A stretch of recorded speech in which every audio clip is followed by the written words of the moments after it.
Salam Rabbi Biflaouen, bonjour Azul. Affaire avec monsieur le chef d'aéroport de Bouzgane, monsieur Saoud Boularas. Donc, il va vous présenter les vœux pour la nouvelle année. Pour la nouvelle année. وسكواس أمازيغ يعني. À vous monsieur le chef d'aéroport.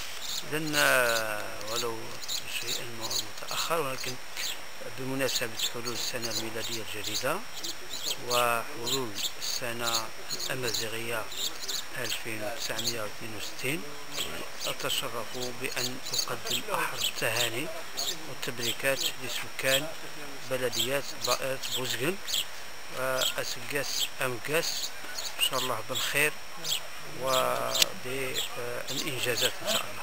شكرا.